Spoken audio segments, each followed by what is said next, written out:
All right, welcome in, ladies and gentlemen, to KSR's rapid reaction of Kentucky's 80-42 win over Hofstra. I want to start this press conference off by saying it feels awesome out here. It's like 70 degrees, sunny. What are we doing? But it's also really windy.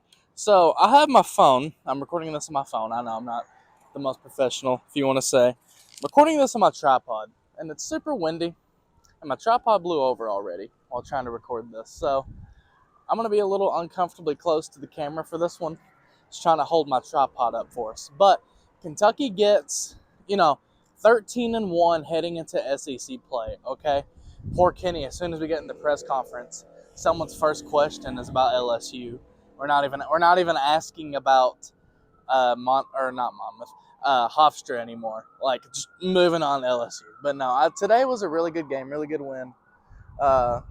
We got we saw a lot of good stuff between, the offense and the defense. Now, the defense kind of start the game felt like it was a little slow.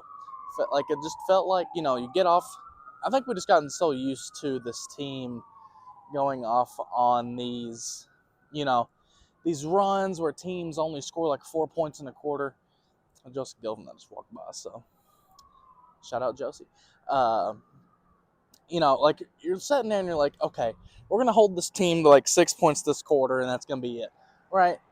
And, giving up 15 to Hofstra at the end of the first, you're sitting there and it's not the worst, but I think it's just when you're tied for third in the country in scoring defense, being on pace to give up 60 to Hofstra just isn't exactly what you want. But Kentucky picked it up in the end. Kentucky, in the second quarter, Kenny was talking about how, post game, he was like, in the second quarter, we give up this layup, and I'm like, what are we doing? But, guys, Kentucky only gave up 6 points in total in the whole second quarter. Like, Kentucky won the second quarter. Actually, no, maybe it was, no. Or it's to that point. In the whole second quarter, I think they gave up 9. Because Kentucky scored 29 points, and they won the second quarter 29-9. But, I think for me, the big takeaway, besides the wind out here right now, which I apologize if that is coming through on the mic, but for me, I think the big thing is, okay, Kaylin Carroll, you look great out there. Now, Kenny, again, was like not necessarily super, I don't want to say not super pleased, but I think she had moments defensively where you could just tell, like, okay, KK, you're a freshman. Like, this is, but overall, her defense and her, really, those are shot making, right? And everything else you saw where she looked really good. Her jumper, I don't know if it's not like automatic or anything, but it looks good. It looks great. She made her first 2 threes, and you thought, okay, well, is she going to have just this really massive day? And then, I think she missed her next 3, went 2 of 5 from the day overall, but like 9 points, 5 rebounds for her. I think you'll definitely take that. Claire Strack, right? Hofstra's head coach, who actually used to coach at Kentucky, called Claire an anomaly. She said, yeah, she's 6'5", she can move like that. What are we doing? That's an anomaly out there. And, I think she's right about that. I think anomaly, like, I'm not a big fan of forcing nicknames, but I think if we call Claire Strack the anomaly, I think that would fit. Because she's right. How are you going to be 6'5", can shoot the 3, not great, but like you can shoot like 30% from 3. You can do all the post things that a 6'5" kid can do, and you can dribble like a dang point guard. Like, what are we doing? There was a possession today where, Hofstra played like half the shot clock down, and it looked like they're going to have a good possession defensively.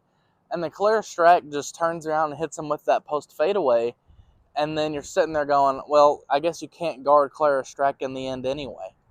Thought she played really well, obviously. Amelia Hassett. How about Millie? She gets the party started with a 3 in the Kentucky corner, and then, she finishes with 18 points. I think like 4 assists. She had a big assist day. The whole team had a big assist day. Let me go ahead and correct myself there. It wasn't just Millie. It wasn't just Tony Morgan who had 10 assists. It wasn't just Asia Boone who had, I think, 8 or 9 assists.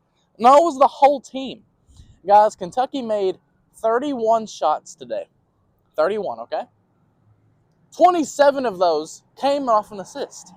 27 assists on 31 makes. It's a pretty incredible number. Ask Kenny what that meant. Like, that sounds good. That sounds like a good thing, but what does that really mean for your team and for your offense? I asked Kenny that, and he's like, well, that means we can move the ball. I mean, obviously, right? And he's like, that means we're unselfish. That means we're playing a fun style of basketball. That means, our offense isn't stagnant. And I think that's one of the big things about Kentucky is that there are times it feels like when the offense can get stagnant, and that's just when things aren't going good, right? Like you're sitting there and, you're just trying to force feed it to Clara Strack, or it's just a turnover or something. Well, when this team is rolling offensively, it's pretty fun to watch, obviously. I mean, I thought we actually got a pretty decent crowd today in Memorial. I don't know if I had to guess, probably around 5,000 or so. Maybe touch more, maybe. Like, it was a really good crowd, I thought, and they were loud. It was Junior Wildcat Day. That was like the promotion, so I was kind of scared we were going to hear the whole 6-7 thing. We scored 6-7 points, but it didn't really happen, so I guess I got spared there. But Tiani Key was out today. That's also important to know. Got a motorcycle going by me right now. A lot of things, wind, motorcycles, probably not the most audibly, pleasing of rapid reactions, but we're trying to move along here. Just like it's a good day overall. And again, I feel like there's not too much to say when you beat a team by 38, but especially a team like Hofstra. Now, this Thursday will be interesting because Kentucky opens up SEC play by playing number 5, 13-0, soon to be 14-0 LSU on the road. So, even post-game, Kenny was like, I don't love to start with a team like LSU, but you got to play them at some point, so heck, why not? It's one of those games, I talk about it in the podcast a lot. I talk about how, I think it's a game Kentucky can go win. But just to kind of recap non-conference in general, right? 13-1. Okay, that Louisville win, the Louisville and Miami wins are going to end up looking better than we thought they even would.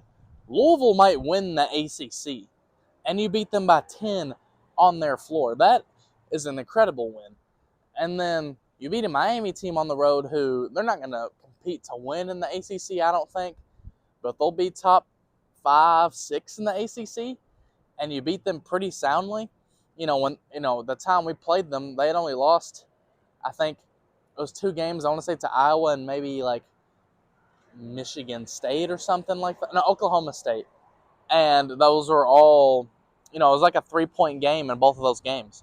And then to blow out Miami, that's really impressive. I mean, that's 2 great quad 1 wins. Kentucky, I think right now is 2-1 in quad 1. And, we talk about 13-1. Well, that one loss to Maryland, that's a good Maryland squad, and they're still undefeated, and they're ranked number 7 in the country. So, I always like to think maybe a few different bounces of the basketball or something like that. Maybe you beat Maryland. I truly think Kentucky is somewhere in this.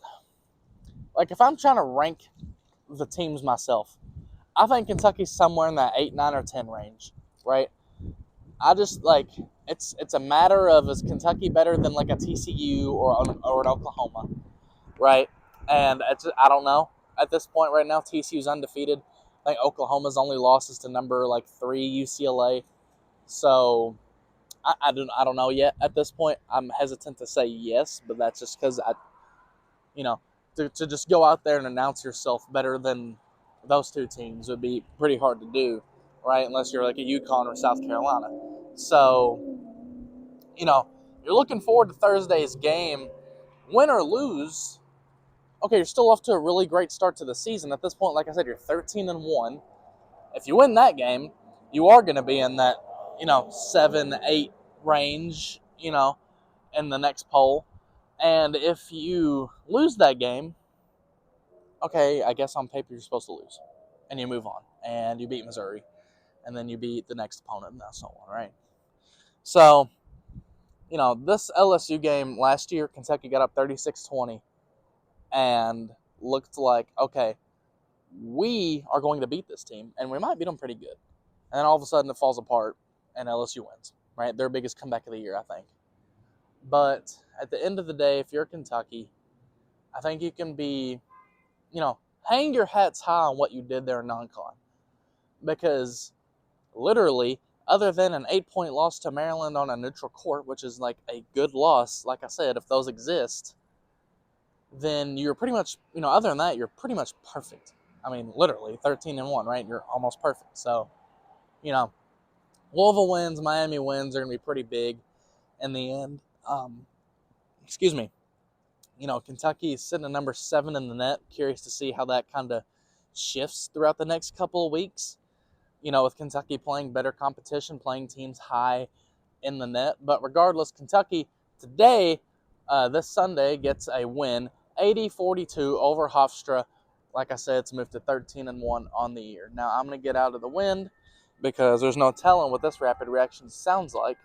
I think there was some kind of like church bell clock thing going off right now. It's 5 minutes till 5 o'clock, so I don't know why that would be going off. But regardless, I'm going to get inside and do post-game content and whatnot. But thank you all so much for tuning in to this rapid reaction. If you liked this really windy, sort of like halfway chaotic rapid reaction, at least feels that way trying to film it. Like, comment, subscribe, do all those wonderful things. That means a lot, not only to me, Stephen Peak, but to all of us here on the KSR YouTube channel.